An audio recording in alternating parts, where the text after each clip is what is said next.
A wild day on Wall Street. The Dow has its biggest single-day point drop in history, wiping out all the gains for this year. It was a selling frenzy, especially around noon our time. At one point, the Dow was off by as much as 1,600 points. The selling fueling more selling. The index finished the day down more than 1,100 points, a drop of 4.6%. The other major indices were all down significantly as well. The NASDAQ and S&P both fell by about 4%. Well, continued a slide that started late last week with, of all things, good economic news. KPIX5 Susie Steimels in San Francisco's financial district with more on the reversal of fortune. Susie? Well, Liz and Ken, this was Wall Street's worst week in more than 2 years. And now the average investor, maybe you at home, are sitting there wondering what to do. And analysts say the best thing you can do is not react. The roller coaster ride started with a series of sell-offs Friday that continued today as traders worry about inflation and rising interest costs. Here in the Bay Area, the average investor is worried about what to do. It's not good. We've seen a lot of companies deliver their best earnings over the past year, and I think it's going to be just really tough to maintain, right? So I'm kind of questioning, are things overvalued, overinflated? I'm begging you, as the certified financial planner that I am, to try to do nothing, not to be reactive. CBS News business analyst Jill Schlesinger says Friday's positive jobs report is partially to blame for the series of sell-offs today. Wages are up 2.9%, which is good news for workers, but brings about concerns for investors. Wait a second, are things growing faster than we anticipate? Could the general rate of inflation be ticking up? Would that mean the Federal Reserve would start to raise rates faster than expected? All those things started the selling on Friday. One of the biggest losers today is Wells Fargo. Shares plummeted 9.2% after the Fed hit the bank with new penalties following the scandal involving millions of fake accounts. It's unclear if this is a correction or the start of a larger downturn. But analysts say either way, the best move?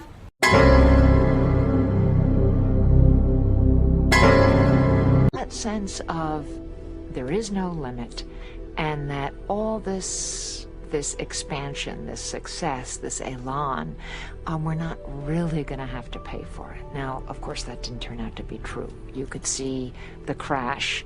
Why do you think they called it the crash? I mean, it's really an airborne collapse metaphor. You can't crash if you're never left the ground. And it's not like a crack up where you're on the ground and you collide into something else. Rather, it's, the plane fell.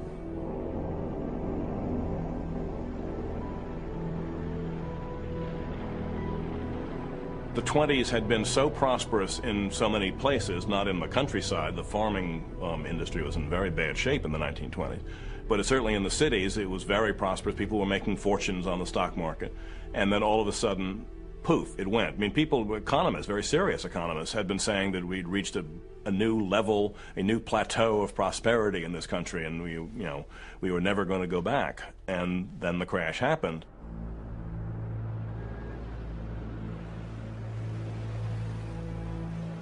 All through the summer of 1929, there had been ominous rumblings. For months, unemployment had been rising. Automobile sales and department store revenues had fallen off sharply. Across the South and West, farms were failing in record numbers. And still on Wall Street, the delirious optimism continued, undimmed. On August 27, 1929, the Dow Jones average reached its all-time peak as an army of frenzied buyers descended on New York, desperate not to miss a single day's trading, swamping the hotels, camping out on the street in front of the stock exchange, and in the tiny graveyard of Trinity Church on Broadway, where Alexander Hamilton lay buried. What caused the crash of '29 was excess speculation. What had happened was that the American economy as a whole had begun to cool starting in 1928. And the Wall Street economy disconnected from the underlying real economy and became a speculative bubble. And this fueled this speculation that just took off and took off and took off until, again, one day somebody woke up and said, this has gone too far. There's an old story about Bernard Baruch, that he had his shoes shined every morning by the same shoe shine boy. And one morning, the shoe shine boy gave him a stock tip. And Baruch went to his office, called up his broker, and said, sell me out. And shoe shine boys are giving stock tips, it's time to get out. As summer turned to fall, the mood changed. As the stock market dipped, then rose, then lurched downwards again, investors grew increasingly uneasy. In September, an economist named Roger Babson sent a wave of fear rippling through Wall Street when he warned that sooner or later a crash is coming, and it may be terrific. But most experts brushed away any concerns. Stock prices, one man declared, have reached what looks like a permanently high plateau. And then the bottom fell out. On Wednesday, October 23rd, 1929, the first waves of panicky selling began to drive down the price of blue-chip stocks, like Westinghouse and General Electric. The following morning, the fear turned to panic, and brokers began unloading margin accounts at record speed. Stock prices plummeted sickeningly across the board, spurring the rush of sell orders from terrified speculators still more. As anguished shrieks rose up from the floor of the New York Stock Exchange, the visitors' gallery was cleared. In less than 2 hours, nearly $10 billion invested in stocks was simply wiped out.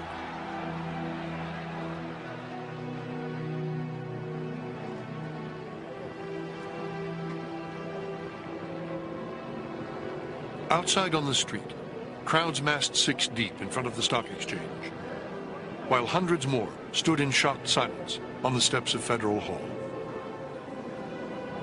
Newspapers would later try to describe the uncanny murmuring sound that echoed off the stone facades of the financial district that morning.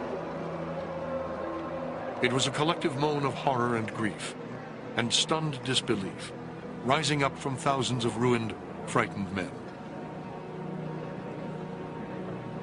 The biggest crowds gathered outside the House of Morgan, desperately hoping for a miracle.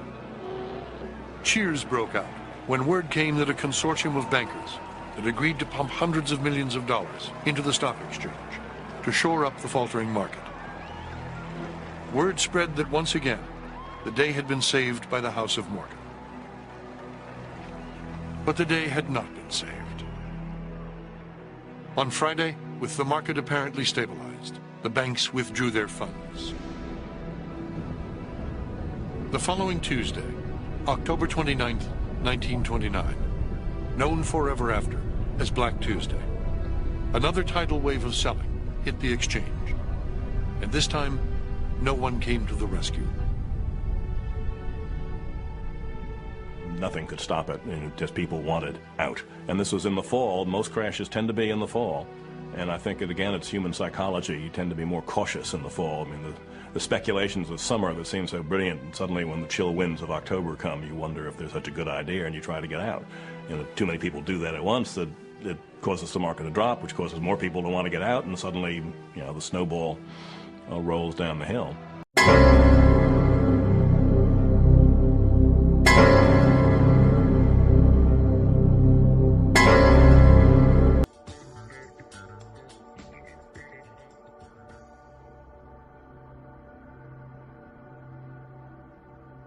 Under this fractional reserve scheme, we inevitably become debt slaves to a ruling class of financial elite, not because they are better or smarter than anyone else, but because they have rigged the system to benefit themselves at the expense of most people on the planet. Catherine Austin Fitts is an expert on this issue. She was an Assistant Secretary of Housing and Urban Development under President George Bush Sr., and then an advisor to the Clinton administration. Let's set up a game of Monopoly and you want to buy Park Place.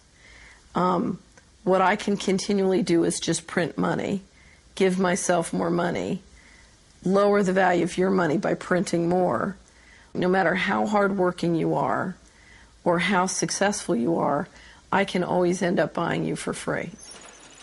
So how come if you or I make up money, it's called counterfeiting, but if the banks do it, it's increasing the money supply? How did the banks get this power? This is Jekyll Island, where in 1910, representatives from the Rockefellers, Rothschilds, Morgans, and other private bankers gathered secretly to draft the legislation that would create the Federal Reserve. Ed Griffin literally wrote the book on what happened at Jekyll Island. Central banks are banking cartels which have gone into partnership with the respective governments in the countries where they operate. And they've been given monopolistic power over the creation of the nation's money supply. That's what the politicians handed to them as a gift, you might say, for the partnership. Now, in return, what did the bankers do for the politicians? They promised to create money out of nothing, now that they've got this legal power to do it anytime the government needs it. And since 2008, we've witnessed the greatest fake money printing run in recorded history. This financial sleight of hand disguises the costs, hides who's to blame, and leaves us as debt slaves working to pay off the bill. I found it revealing that in the same year the Federal Reserve was founded, 1913, the Internal Revenue Service was also established. An income tax was then instigated so you and I would have to pay the politicians' debt plus interest to the bankers. The problem is we have a privately owned central bank system in the United States disguised as a government-owned system. Now, if you look in the telephone book here in the Washington, D.C. area, you look up for Federal Reserve in the blue government pages, it's not there. It's in the white pages right next to Federal Express. It's a privately owned central bank. What is the proper relationship, what should be the proper relationship between a chairman of the Fed and a president of the United States?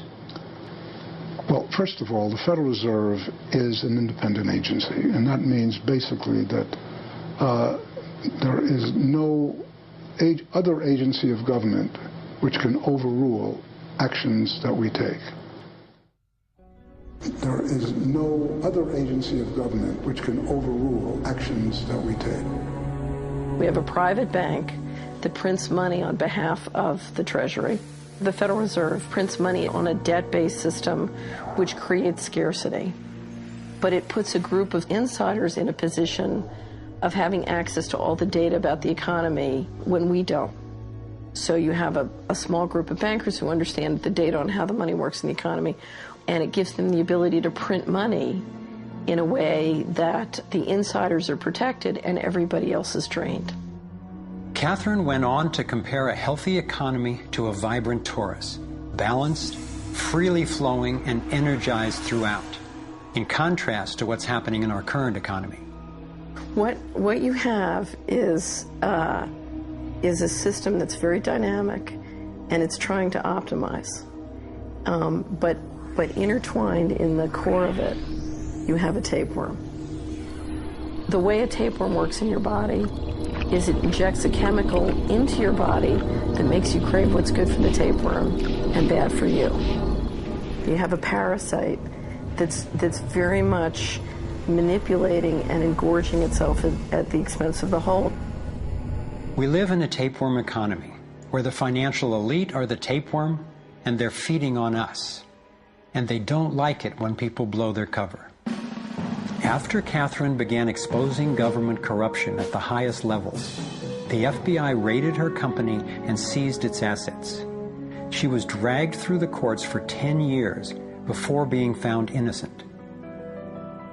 So we've got the Federal Reserve, a privately owned corporation with a monopoly on creating money, but with no accountability, backed up by a government with a monopoly on force. The country got sold on the Fed as an institution that would help stabilize the economy and remain independent of politics. But in fact, in close to a century of existence, the Federal Reserve has done just the opposite. Since they took charge, we've been robbed through inflation, and the purchasing power of the dollar has declined more than 96%. And the wealth gap makes it clear most of the money is going to a very few.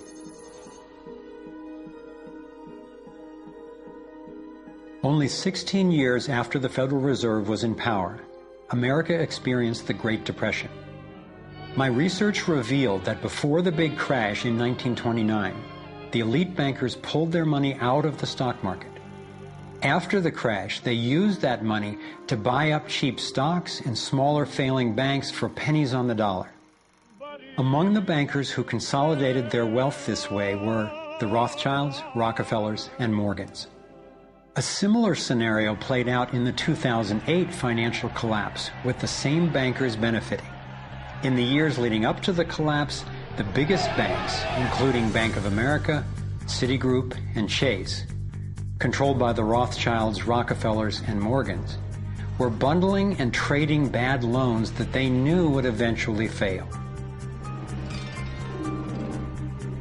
It's like putting rotten oranges in a box and selling them as grade AAA. The bundlers of the debt knew it was only a matter of time before someone would open that box and see that the content was worthless, since they were the ones who packed the boxes in the first place. When the rotten oranges, what we hear about as unsound loans, derivatives, and credit default swaps, were finally discovered, everyone was impacted. People lost their homes, their jobs, their businesses, and their retirements. Meanwhile, the biggest banks who created the problem in the first place were the ones who got bailed out. Why's that? Why would the Federal Reserve give trillions to the banks, even though the majority of Americans were against bailing them out? And why not help those most in need rather than the perpetrators of the financial collapse? My research led me to believe that the same people who created the Federal Reserve, the Rothschilds, the Rockefellers, and the Morgans, still control it, and they use this scheme to bail themselves out at our expense. Many of the banks created are still the most powerful lobby on Capitol Hill, and they, frankly, own the place. I'm convinced that the near collapse of the economy in 2008 resulted from an orchestrated pump-and-dump scheme designed and executed by the big bankers to consolidate wealth and power. David Icke explains how he sees the Federal Reserve rigging the so-called business cycles. Stage one, it's like throwing a fishing line out. Stage one, you put lots of money, units of exchange, into circulation. You do this by pushing interest rates down, by making lots of loans. This is the part of the cycle we call a boom. Because there's lots of units of exchange in circulation, there's lots of money changing hands. That generates lots of economic activity. That generates jobs. And as more and more money is spent, there's more demand, so companies take out more loans of fresh air money to increase their production. People get confident in their everyday lives. Hey, you know, I work for this company, they've got lots of orders, it's really going great, my job's safe, I tell you what, we can have a bigger house. Then they start to change it. What they do is they pull the fishing line in. They push interest rates up. Now, fewer people, are taking out loans, and they make the criteria for having a loan from the bank stronger anyway.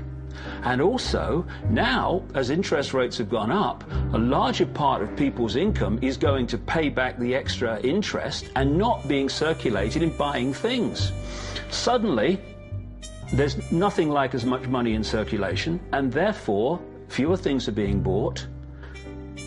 Companies start to go down in terms of their profits. They start to shed jobs, and they start to go out of business.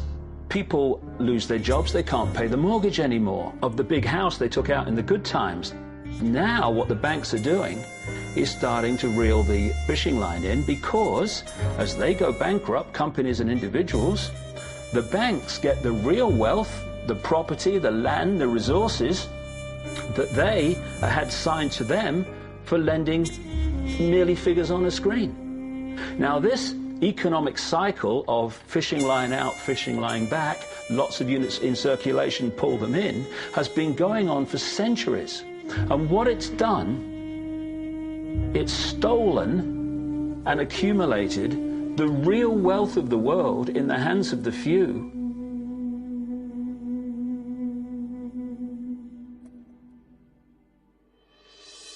At the international level, central bankers use the World Bank and the International Monetary Fund to make more money while exploiting the resources of countries they lend to, bankrupting them in the process. The central bank of central banks is the Rothschild-created Bank for International Settlements.